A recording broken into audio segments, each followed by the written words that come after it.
بسم اللہ الرحمن الرحیم۔ السلام علیکم ورحمۃ اللہ وبرکاتہ۔ مسجد الحرام اسلامی دنیا کی عظیم الشان مسجد ہے۔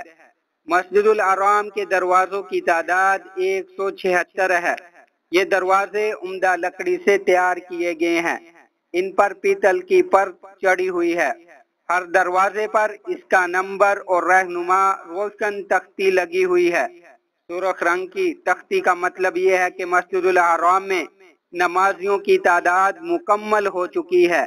سبز رنگ اس بات کی علامت ہے کہ ابھی اندر جگہ خالی ہے۔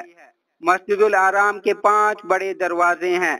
ان میں سے ایک باب الملک عبدالعزیز کہلاتا ہے۔ یہ مغربی صحن میں واقع ہے۔ دوسرا بڑا دروازہ باب الصفا کہلاتا ہے۔ یہ گیٹ نمبر 12 ہے جو ساعی والے حصے کی جانب واقع ہے۔ تیسرا بڑا دروازہ باب الفتح کے نام سے جانا جاتا ہے۔ یہ شمالی صحن میں واقع ہے۔ نمبر کے حوالے سے یہ 45واں گیٹ ہے۔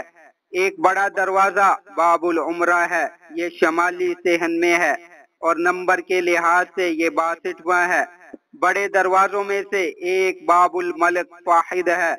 یہ مغربی صحن میں واقع ہے۔